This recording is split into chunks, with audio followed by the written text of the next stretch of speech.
in front of the camera, behind the camera of what you just saw. We're going to go down the line really quick and introduce ourselves. I am Cami Henderson. I was the first AD and associate producer behind the scenes for this.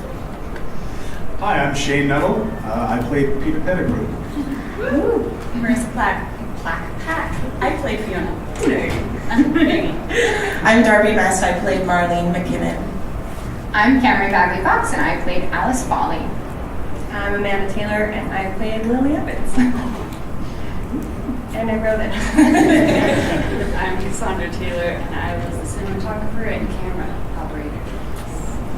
I'm Kaylee Brown, and I was also a cinematographer and editor. So now's the time we have for audience Q&A. Is there anyone who'd like to get up to that beautiful mic up there and ask any questions? What are each of your Hogwarts houses? Oh, STEM. Okay. I am a Ravenclaw or a Ravenpuff if you're nasty and you believe in two houses. That's me. I am a Gryffindor. Woo! I also believe in two houses, and I'm a Gryffindor. I'm a Hufflepuff. Rah, rah, Ravenclaw. I'm a Gryffindor. Ravenclaw. Also a Ravenclaw, definitely the best house. Yes. I'm wearing Ravenclaw socks right now. Any other questions? Who was the girl Marlene in the movie? So, yeah, explain who Marlene McKinnon is and how she fits into the Harry Potter universe. Oh, okay. Yeah, so Marlene McKinnon was an aura, and she was one of Lily Evans' friends during the Marauders era. She was in the Order of the Phoenix. Yeah. So if you read the After school. book, and Moody is pointing out the people in the picture of the Order of the Phoenix, Marlene McKinnon is in there. Yeah. She's mentioned like 2 or 3 times. And only kind of horribly as she dies. So Yeah. so we wanted to give her a little bit more of a story. Yeah. Yeah, he who should not be named gets to her and her brother eventually, but... What is your favorite Harry Potter book? Oh, shoot. This one's easy for me, it's Goblet of Fire. Goblet of Fire for me as well. That was a good book. Printer. I can speak words, I promise. Prisoner of Azkaban, for sure. Ooh. I liked Goblet of Fire a lot as well. The multiple schools, I was like, Yeah. I feel like this is like choosing a favorite child. Right? But I do, today, I'm going to say, this will be different on a different day probably. Today I will say Sorcerer's Stone, just because it's like the beginning and it's so magical. Mine's Prisoner of Azkaban. I love the Marauders, so. Me too. Yeah, I also love Goblet of Fire. I like the mystery, and I think it's really fun. It's also the first book where you go from the kid books to the adult or older kids. It's the transition book, sorry. What was the hardest or most awkward scene to film in all the Lily Evans? I will leave this to the actors. I'll have Amanda answer first. The hardest or the most awkward, probably different things. You might have noticed there's a lot of kissing in the movies. So that's always just like a little funny, especially when you have an audience of people that are like cheering you on behind the camera. So that's always awkward. But I think the hardest scene to film was the duel at the train station. For many reasons. One being it was 2 a.m. We were really, really tired, and we had to like channel a lot of very intense emotion, and so we kind of had to, pump up and then be like, now we're mad, and cut, and now we're friends again, and now we're mad, and so it was just a lot all going on when we were super tired in the middle of the night. Yeah. Anyone else have any horror stories? I want to talk about the wedding. Sure. Mine's the same, kind of as hers. If you were releasing a chilly wedding, I don't want to say anything I'm not allowed to say. I don't know what's allowed. Yes. There may or may not be a Frank Longbottom in that, and I felt like that scene was kind of hard to film. Not necessarily awkward, like Arian's super chill, but just like kind of weird. We used to do some like cutesy stuff at the wedding, and I'm not a very cutesy person, so. But Alice is, apparently. No, I don't think Alice is, but in that moment, maybe. She's inspired by the wedding. Darby, do you have one? Yeah, it's definitely hard to get emotional in front of the camera. when you're not, you know, and like to pull that from out of nowhere and to be sad about my brother who's decided to fight in the war.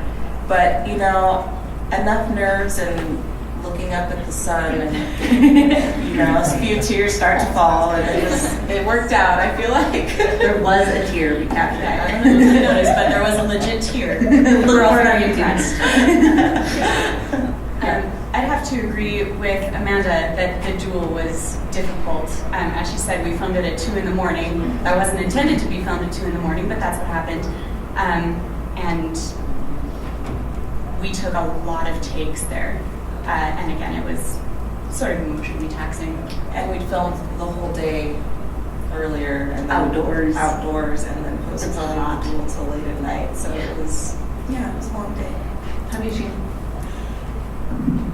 Luckily, I didn't have any scenes to film at 2 in the morning.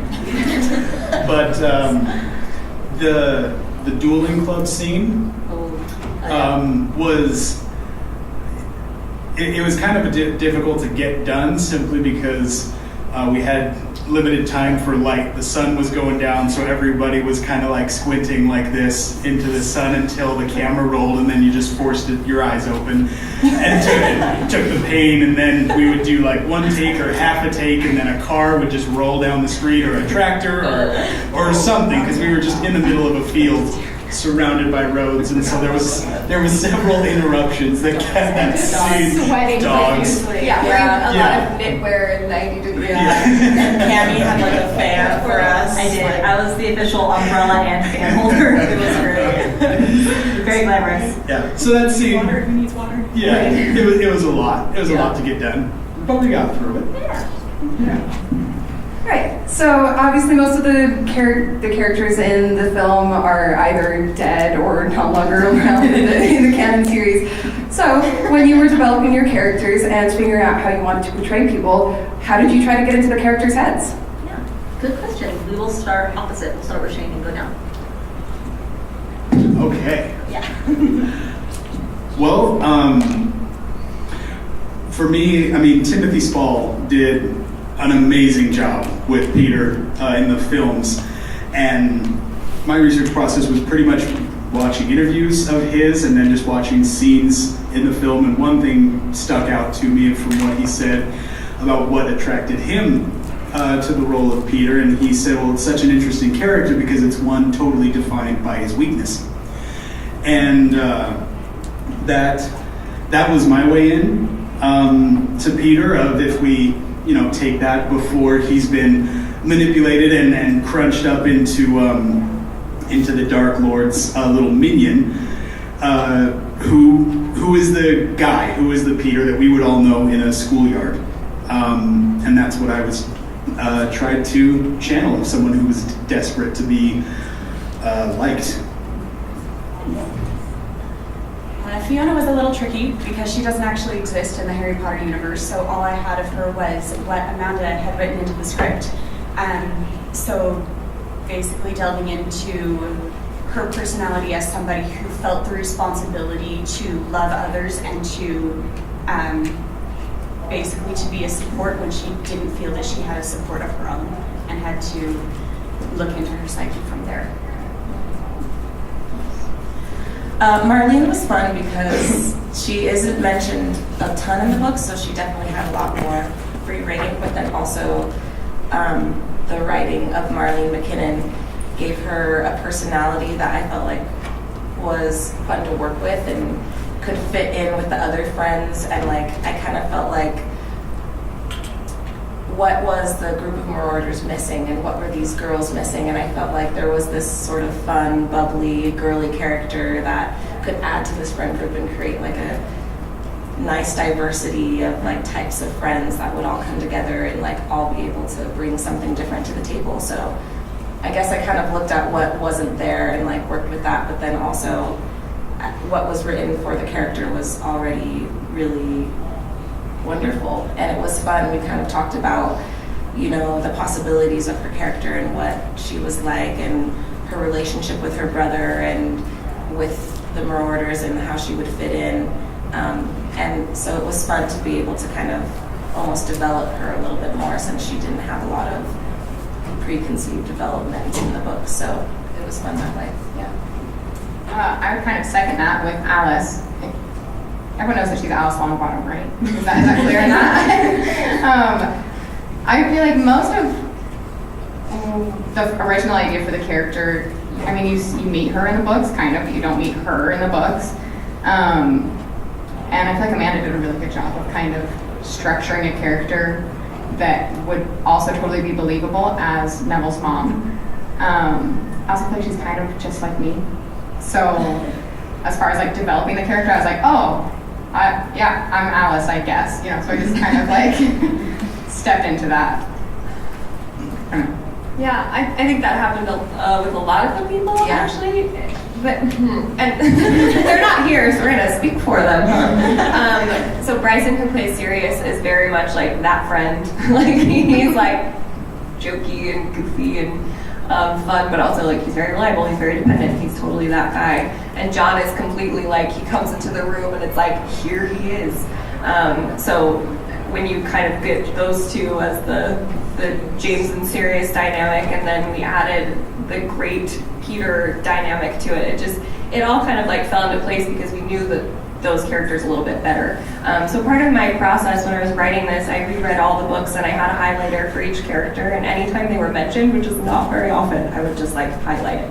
So there's a line where Minerva McGonagall says that Peter was hopeless at dueling, and in a previous version of the script, we had him like be okay. And I was like, okay, someone's gonna remember this. Some fan on the internet is gonna be like, Peter is hopeless at dueling. So I had to make sure that that was a part of the character, and so I got to kind of inhabit all of the characters before handing them over to these great actors. And in terms of playing Lily, I feel like what happened with Lily was that she became this like larger than life kind of legendary creature of love, and I wanted to show that she was also a human person. And I think that mom roles a lot of times they just become all about like the nurture or the love or whatever, and I wanted to show that she had some flaws and that she had some friends and that she had some fun. So being able to kind of get into that from like the perspective of what are her actions, what are her surroundings, made her a little bit more of a person and less of this like entity, which was really fun. I think we have time for about one more question if anyone has one. Come on up. So I've never heard of these fan films before, and I just want you to kind of go over, like, obviously this is part 2, so maybe part 1, and what future is. Yeah, excellent question. I will let Amanda take this one. Those were the daggers I was shooting at. Yeah. I wonder what Amanda wants you to do. Yes, this is part 2. So part 1 is called Lily Evans and the 11th Hour, and it's lovely, and it features Lily and Alice and James and Remus. It's just the 4 of them, and it's a little bit of a smaller story. It's just one location, and it's just more about like their interactions, and it's really good. And then we shot this one, which was much more ambitious, and we doubled the cast, we doubled the crew, we doubled the locations. It was just, everything was bigger, and quadrupled the locations. Yeah, it was a lot more. And it was really fun. And then we also shot kind of a one-off, and I believe we have a sizzle reel that we're going to show, so it has like a little bit of that and the upcoming stuff as well, but it's James telling Lily a secret and then asking her a question. Go watch it. And then we actually have an upcoming release on Halloween. We always release on Halloween. I don't know if that is like impactful to anyone, if you know why we do that or not. We've gotten some comments on YouTube that are like, this is mean. Release this on Halloween. Sobbing faces. But it's to pay homage to them. It's out of deference to them. And also I love Halloween, so it's kind of a twofer.